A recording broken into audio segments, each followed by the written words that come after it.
Assalamualaikum warahmatullahi wabarakatuh. Bismillahirrahmanirrahim. Alhamdulillah wassalatu wassalamu ala Rasulillah wa ala alihi wa sahbihi wa man tabi'ahu wa ala. Allahumma salli ala sayyidina Muhammad wa ala ali Muhammad. Rabbi israh li sadri wa yassir li amri wahlul 'uqdatam min lisani yafqahu qawli. Al-Fatihah. A'udzu billahi minasyaitonir rajim. Bismillahirrahmanirrahim. Alhamdulillahi rabbil alamin. Ar-Rahmanir Rahim. Maliki yaumiddin. Iyyaka na'budu wa iyyaka nasta'in. Ihdinas siratal mustaqim. Siratal ladzina an'amta 'alaihim ghairil maghdubi 'alaihim waladdallin.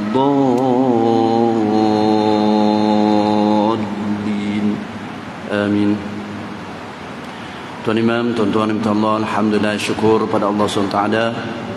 Malam ini sekali lagi Allah izinkan kita untuk bersama-sama, untuk kita berkongsi ilmu. Mudah-mudahan perkongsian kita pada malam ini dapat kita manfaatkan bersama, sama ada manfaat di dunia dan di akhirat insya-Allah. Dan untuk malam ini kita akan membicarakan ayat yang ke-24 dari surah Hud. Ayat 24 dari surah Hud. Seperti biasa perbincangan kita berkisar berkaitan dengan tajwidul huruf atau tahsinul huruf daripada ayat 24 ini. Seterusnya kita akan bincangkan tentang apakah kehendak ayat yang nak disampaikan oleh Allah kepada kita. A'udzubillahi minasyaitonir rajim. Mathalul fariqaini kal a'ma wal asammi wal basiri was sami' hal yastawiyani mathala afala tadhakkarun. Surah Al-Azim ayat 24. Pertama kita lihat ya kalimah mathal. Kalimah yang pertama ialah mathalu. Mim, fa, lam. Kenapa kita perlu bincangan di sini? Sebab dia kadang-kadang kita akan kedengaran terlebih jadi sofir. Contohnya masadul, itu sofir, siulan. Sedangkan fa ialah apa dia? Dah hams, desir dia, mata. Dan oleh itu kita pastikan makhrajnya ialah fa ialah tepi hujung lidah, angkat gigi kacip. Sa atas, sa tahan, sa masa berbanding dengan sin masa. Ya, sebab tu kalau kita lihat dalam surah Duha, wa amma bi ni'mati rabbika fahaddits, tahan, fahaddits, maka ialah ha dal sa mati bawah dit. Ya, kita tidak boleh baca wa amma bi ni'mati rabbika fahaddis, itu jadi rusin ya safir, maka larilah dari segi maksudnya, maknanya melari. Pasti sa masadul, tidak masadul ya. Jadi ada sa tu ialah safir, ke sa ya, sa itu adalah hams. Itu di antara yang perlu kita ambil perhatian pada kalimah tersebut. Kemudian mathalul fariqaini. Kalimah fariqaini kita perhatikan fa ra baris bawah, huruf ra baris bawah kita akan baca dengan tipis. Fari ujung saja. Mathalul fari tidak fariqai, itu tebal. Fari tipis ya, tipis ya, ra yang berbaris bawah, huruf di bawah, maka kita baca dengan tipis ya. Tarqiq ra apabila ra berbaris bawah, fariqai, itu dia. Kemudian seterusnya fariqaini kal a'ma. Apa yang nak kita bincang ialah sebutan a'ma. Alif ain, kita perhatikan alif ain mati di atas a. Bukan a. Kalau kita membaca kal'a, maka seolah-olah kita ain itu keluar dari hidung. Sebab ain di tengah-tengah halkum. Kal'a, kal'a. Begitu. Bukan kal'a. Kal'a itu maknanya dari hidung.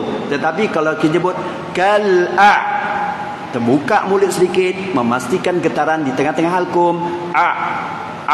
Maka di situ itulah sebutan alif ain mati di atas Itu yang perlu kita perhatikan daripada kalimah tersebut. Kemudian seterusnya wal asam, mim yang bersabdu ataupun dipanggil wajibul gunnah. Mana-mana huruf mim yang bersabdu, pastikan dia dibunyikan dengan dengung. Dengung ialah kita bawa bunyi ke hidung. Wal asam dengan kadar 2 harakat. Wal asam, ya, dengan kadar 2 harakat.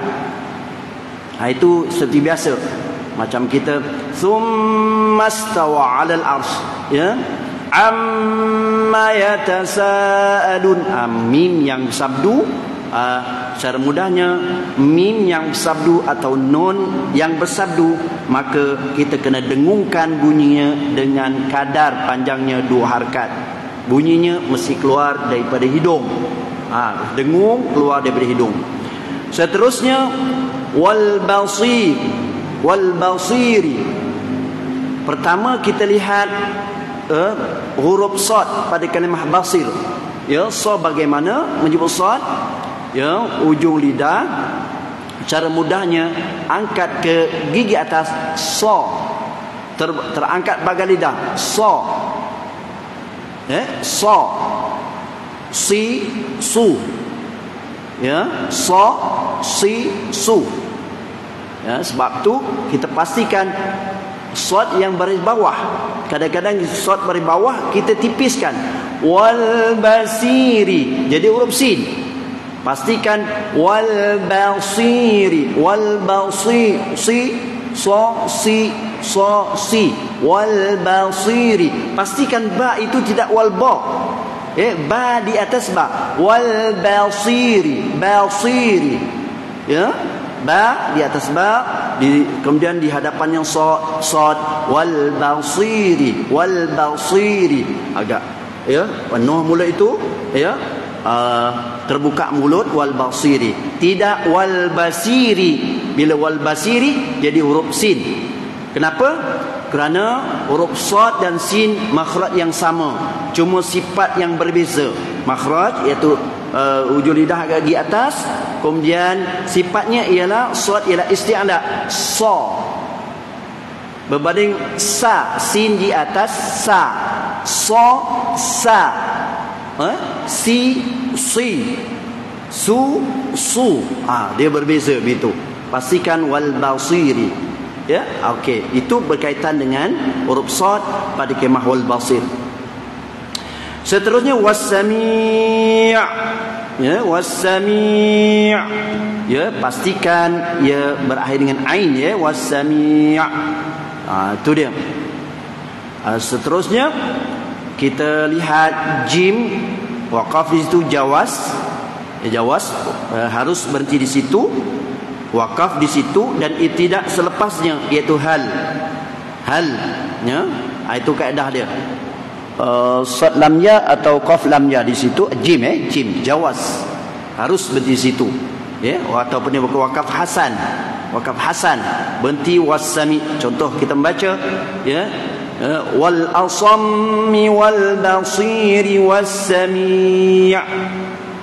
Lepas tu kita ibtidak hal yastawiya. Kerana kita lihat ada tanda huruf jim. Jim yang bermaksud jawaz. Jim, waw, alif, zai. Harus berhenti di situ dan ibtidak selepasnya hal atau mula. Kemudian seterusnya hal yastawiyani mathala. Kita bertemu dengan ta lagi pada kalimah mathala. Mathala, mata tidak masalah. Ya, saya tunjukkan contoh, ya, 2 contoh bacaan. Pertama, masalah huruf sa berbandingan sin. Masalah ada safir. Masalah berbeza. Ya, pastikan ia dibaca dengan betul. Kerana kalau kita tak baca dengan betul, dia akan merubah makna kalimah tersebut. Baik. Seterusnya, lam berbaris 2, lam berbaris 2 telan itu, ya. Ma'iwad, pastikan 2 harakat. Masalah la 2 harakat lah, ya. Masalah 2 harakat, ya, ma'iwad di situ. Kemudian juga berhenti di situ atau waqaf, jim, jawaz, ya, jawaz, ataupun harus berhenti di situ. Kemudian seterusnya ibtida, afala tadhakkarun, pastikan zal ialah tidak ada tazakkarun, tidak ada zal, ya, dia sama dengan zal, sa, ya, za, sa, dia satu makhraj, cuma sifat berbeza sifatnya. Kalau zal, sorry tuan-tuan, zal, za, ya, zal tepi hujung lidah, angkat gigi kacip. Zai, sorry tuan, zai itu di apa, hujung lidah angkat ke gigi atas, minta maaf. Tazakkarun, ya. Okey. Jadi pastikan tidak ada, paling tidak pun tidak ada tazakkarun. Yukadzibu biddin. Ya, yukadzibu biddin, tidak yukadzibu biddin. Ada z itu. Kena tazakkarun. Huruf zal di atas za. Dia tidak zal di atas za. Berbanding huruf zai di atas za. Begitu, ada z. Ya, tadhakkarun, ya. Itu di antara kita cuba tajwidul huruf dalam ayat yang ke-24. Kita sambung sedikit ayat yang ke-25, ayat yang pendek, ya. Seterusnya, walaqad arsalna, ya. Pada kalimah walaqad arsalna itu kita dapati dal, huruf dal yang berbaris mati, maka kita lantunkan dengan qalqalah sughra, walaqad qada, ya, begitu, qada. Ya, seterusnya kalimah arsalna, pastikan alif ra mati di atas tebal, walaqad ya, tebal. Kerana apa? Ra yang berbaris mati didahului oleh huruf yang berbaris atas, kena tebal. Walaqad arsalna. Kita pun selalu dah sebut. Contohnya, qalu ya wailana man ba'athana mim mar, tidak mar macam kita nak muncung, mar qadina, ya, tebal, kerana ra yang berbaris mati didahului huruf yang berbaris atas, ya. Itu dia. Bagaimana kita nak mengenal pasti tebal atau tipis huruf ra itu. Kemudian walaqad arsalna nuhan, teruskan ila qaumihi, pastikan kalimah qaumihi tidak menyebut kaumihi. Qaf, di mana qaf ialah pangkal lidah, makhraj adalah pangkal lidah, terangkat pangkal lidah. Qa, terbuka mulut. Qa, ila qaf waw mati di atas qaw. Qaw ila qaumihi, tidak kaumihi, ya, qaumihi. Begitu cara sebutan hurufnya, ya, qaf. Kemudian kita lihat terusnya qaumihi, ya, itu adalah maksilah tawilah. Kerana apa? Hak dhamir qaumihi, hak itu hak ganti nama lelaki bertemu dengan huruf hamzah, maka kita akan baca dengan kadar 4 atau 5 harakat mengikut riwayat Hafs an Asim Tariq Syatibi, ya, qaumihi. Begitu kaedah dia. Maka kita baca dengan 5 harakat. Kita mad jaiz kita baca 5 harakat, maksilah tawilah kita baca dengan 5 harakat. Ila qaumihi. Begitu. Itu cara dia. Ya, kita baca dengan 5 harakat kerana mesti seragamkan. Kalau 5 lah, kalau 4 lah, itulah dikatakan beradab, membaca berinteraksi dengan Al-Quran. Ya, baik. Kemudian ini kita lihat ini itu ialah kita dengung non yang sabdu. Ini ya 2 harakat dengung macam kita selalu.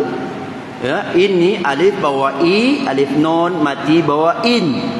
Pastikan ini a i ini tidak berbunyi ini kita masuk terus. Ini kita masuk terus. Ya, maka itu kesilapan dari sebutan huruf itu. Jadi ini kadar 2 harakat bunyi dengungnya di situ. Baik. Ya, seterusnya lakum mim yang berbaris mati ada tanda, ya, maka kita jelaskan mim mati itu. Ini kita berulang-ulang ya, berulang-ulang. Namun kita kena sebut juga lakum nadhir, tidak ada dengung di situ lakum nadhir, ya, mim. Kerana secara mudahnya mim yang bermati ada tanda, baca jelas mim yang matinya itu dia adalah izhar syafawi. Kalau dalam bahasa dalam ilmu tajwid lah, tajwid ya sebut hukumnya ialah izhar syafawi. Namun begitu untuk memudahkan kita nak ingat ini izhar syafawi ke idgham mislain syafawi ke, kita tengok dari segi tanda je dhabnya itu, ya. Kemudian nadhirun, ya, nadhirun, ya, nadhir. Ya, kita lihat nadhirun, zal, ya, nadhir, ya, zal, nadhirun, ya, nadhir, zal. Kemudian nadhirum mubin, tanwin dia bertemu dengan mim. Begitu, dengunglah kadar 2 harakat. Okey, itu di antara di segi kita cuba berbincang berkaitan dengan tajwidul huruf, ya. Kita cuba memperbaiki sebutan huruf pada ayat yang ke-24 25 dari surah Hud, insya-Allah. Oleh itu kita akan sama baca ayat yang kita bincangkan pada malam ini. A'udzubillahi minasyaitonirrajim. Bismillahirrahmanirrahim.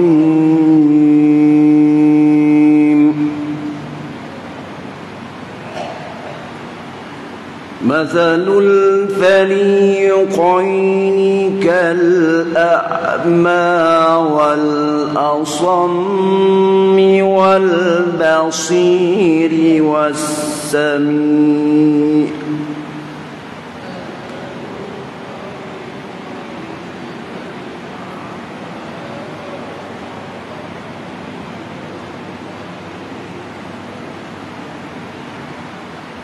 هل يستويان مثلا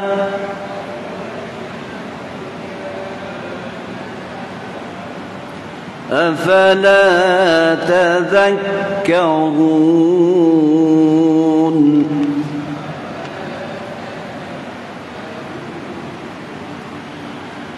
ولقد أرسلنا نوحا إلى قومه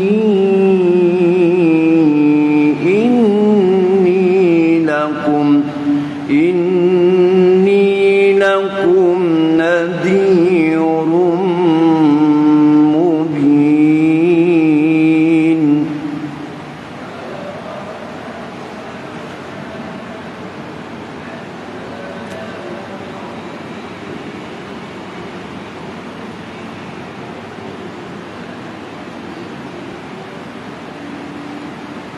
Baik tuan, alhamdulillah, sadaqallahul azim. 2 ayat yang kita bincangkan, kita perhatikan apakah yang boleh kita ambil pengajaran, kita memahami ayat yang kita baca, insya-Allah.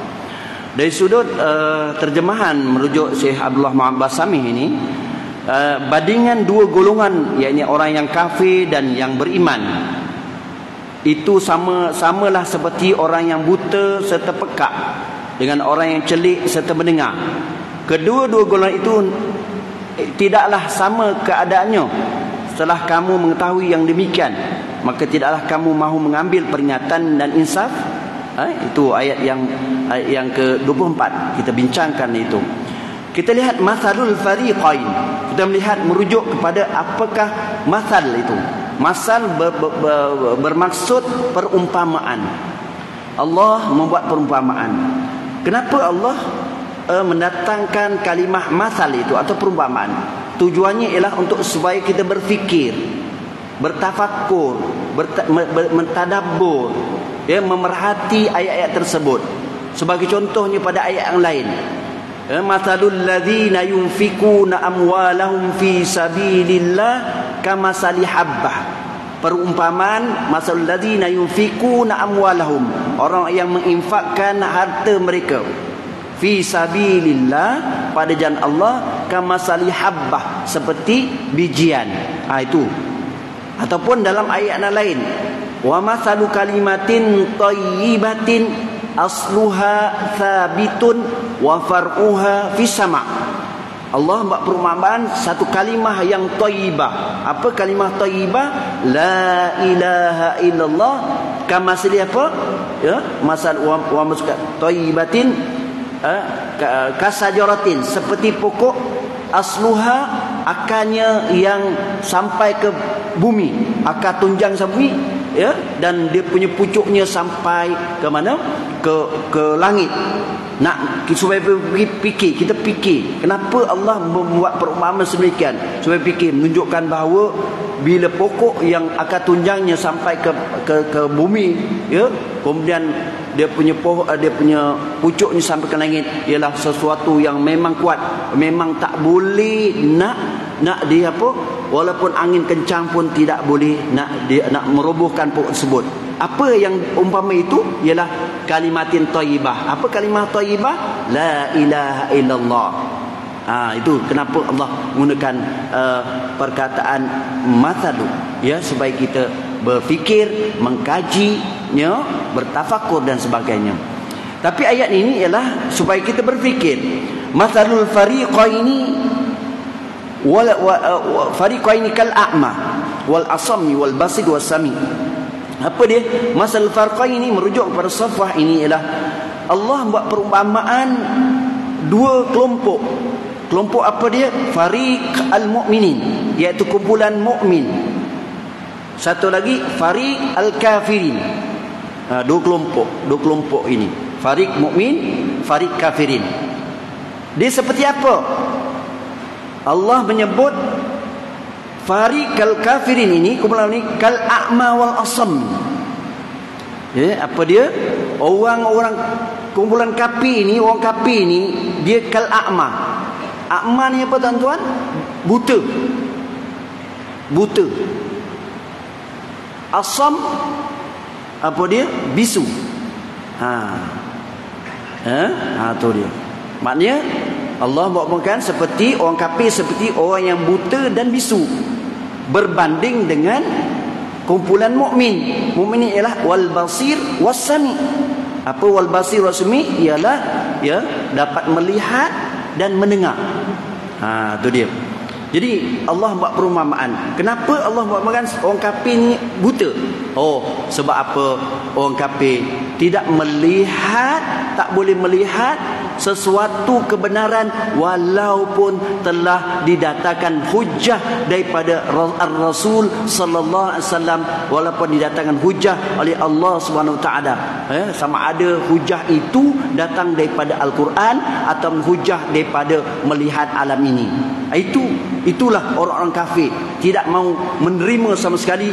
Dia membutakan mata dia, ya, dah buta pula dia membisukan, ya, bisukan. Jadi itu dia. Dan bagi orang mukmin pula, kenapa dipanggil basir wasami? Kerana orang mukmin ini, ya, basir, dapat melihat. Melihat bukan melihat dengan mata kasar, melihat dengan mata hati. Ya, apa yang datang daripada Allah SWT dengan bukti. Kita lihat di sini apa yang disebut oleh dalam safwah ini ialah apa dia? Orang mukmin ini dia melihat dan percaya dengan ada bukti. Contoh, percayakan Allah, dia ada bukti. Bukti maknanya bila dia ada bukti, maka dia terus percaya dengan sebenar-benar kepercayaan. Tu dia. Maknanya ada bukti, dia percaya. Tu dia. Dan percaya melihat apa itu dengan mata hatinya, wasami mendengar. Mendengar apa yang didatangkan daripada Allah dan Rasulnya. Tu dia. Jadi ini maka Allah perumpamaan perbezaan antara dua kelompok orang kafir dan kelompok orang mukmin. Maka tidak jadi masalahnya kalau kita sebut kafir pun memanglah kafir disebut dalam Quran. No, tak ada apa pun. Sebut memanglah kafir. Dia si kafir ini. Tak adalah satu apa menyinggung perasaan, tak ada perasaan pun. Sebab itu kita patut menghormati apa yang kita ada ni. Tu dia. Jadi tuan-tuan itu dia masal fariqaini kal a'ma wal asami wal basir. Maka Allah tanya balik. Dah Allah memperuamakan seperti kedua-dua kelompok ini, Allah tanya hal yastawiyan. Hal yastawiyani masalah. Adakah sama yang aku buat perbandingan adalah sama? Orang kafir tak buta mata, orang Islam, orang mukmin dapat melihat, adakah sama? Tanyanya untuk apa? Iaitu istifham ingkari, iaitu menunjukkan bahawa ini nak menunjukkan bahawa pertanyaan ini bukan perlu kita jawab. Tak jawab, tetapi Allah kata ini adalah tujuannya untuk memang confirm lah tidak sama antara dua kelompok ni. Tu la yastawiyani masalah falaisa hal man yubsiru nuha wa yastadi bidiyai kal. Makna dah jelas dia melihat kebenaran Allah dan Rasulnya itu adalah yang benar, tetapi mereka menggelapkan mata mereka, dan mereka lebih suka fi zulumat wad dalalah, sesat. Tu dia dalam sebut ni. Berbanding dengan orang beriman, dia melihat maka dia kepada jalan saadah, kepada kebahagiaan. Tu dia dalam disebut tu. Kemudian afala, tanya, itu pun tanya lagi, afala tadhakkarun. Tadi hal itu istifham juga, afala itu pun istifham juga, tanya. Tanya pun marah. Tak tanya marah lah. Tanya, dua kali tanya tu. Nak tujuan apa? Menunjukkan ramai lagi orang yang tak reti lagi beza antara orang kafir dengan orang beriman. Kenapa Allah gunakan hal? Satu hal istifham juga, sekali lagi nak menunjukkan, bila dua tu menunjukkan bahawa ada lagi orang yang tak boleh nak bezakan antara orang kafir dan orang mukmin. Tu dia. Tu kalau kita tengok uslub Quran masya-Allah. Afala tadhakkarun, afala ta'tabiruna wa tan'izuna. Dan apabila Allah buat perumpamaan ini, adakah engkau tak mengambil ibrah, pengajaran? Tak nak ambil pengajaran? Tanyalah, dah jelas benda ni, aku dah jelas lah bahawa beza dah beza. Kenapa kau tak ambil pengajaran? Masih lagi nak bersama dengan perkara-perkara kemungkaran, berbanding bersama-sama dengan amar ma'ruf. Jadi itu tuan-tuan, tak boleh ambil pengajaran. Dan apa tujuannya? Wal ghardu tafriq baina al-ta'a wal iman. Tujuannya ialah, ayat ini ialah disebut dalam safwah ini wal ghardu, tujuan. Kenapa Allah menjelaskan perbezaan dua kelompok ini ialah nak beritahu bahawa memang perbezaan jelas ahlut ta'ah wal iman dan ahlul juhud wal isyan. Jelas. Nak gaduh apa lagi? Dah memang benda tu maksiat lah. Dah betul-betul syirik lah. Tak perlu nak kita apa. Dah Allah dah jelaskan sejelas-jelasnya. Ini yang boleh kita ambil pengajaran. Kita tadabbur ayat ini, memastikan pertama supaya bahawa memang perbezaan antara orang mukmin dan orang kafir sudah jelas. Ya, perkataan kafir itu memang dah ada dalam Al-Quran. Ada dalam Quran. Ya, sebut orang yang tak beriman pada Allah kafirlah. Tak payahlah kita kata mujamalah ke tasamuh le apa dan sebagainya. Jelaslah, tak perlu nak kita rasa kita nak sebut kafir pun rasa takut, ya. Itu dia, ya. Tu kenapa? Dah beza jelas. Yang ketiga, pastikan bahawa apa dia itu sifat-sifat orang kafir, orang mukmin adalah jauh berbeza. Dan melihat daripada ini, kita diminta untuk mengambil pengajaran daripada ayat yang tersebut. Jadi ini di antara sedikit perkongsian. Kita sambung lagi insya-Allah. Pertemuan akan datang 2-3 minggu ketiga insya-Allah. Pertemuan minggu ketiga, ya, untuk mengambil apa tu, mohon ampun dan maaflah jika ada terkasar bahasa, tersilap perkataan apa dan sebagainya, mohon maaf insya-Allah, ya. 16 ini insya-Allah 16 jam 2 suku pagi, insya-Allah. Jika Allah izinkan, saya akan pergi ke Mekah insya-Allah. 16 maknanya 2 minggu kita tidak ada. 16 hingga ke 27, ya. Saya mohon ampun dan maaflah. Doakan kami semua dalam dapat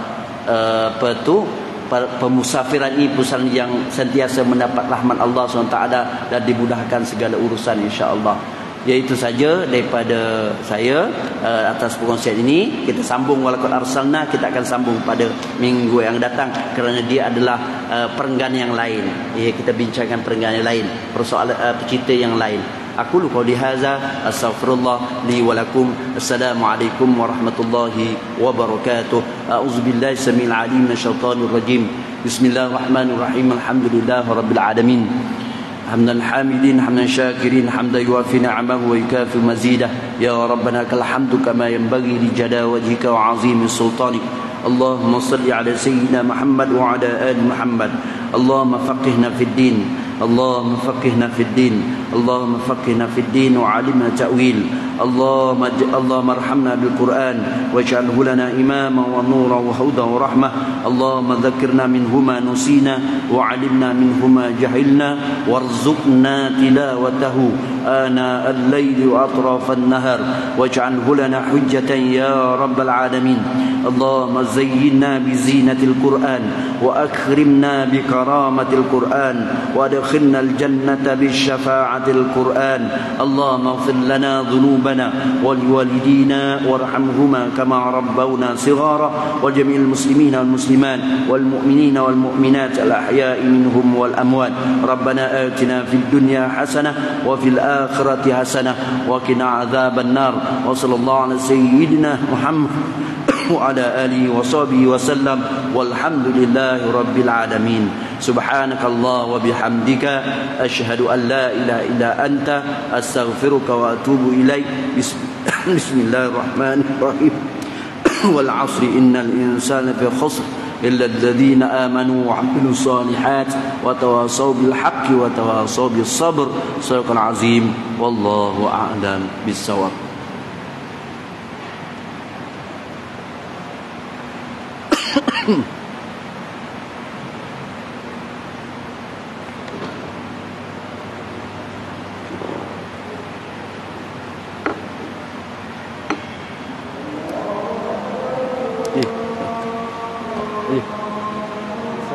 InsyaAllah. Asam tu bekak kan? Bukan bisu kan? Bekak. Tu bisu. Bekak. Bekak.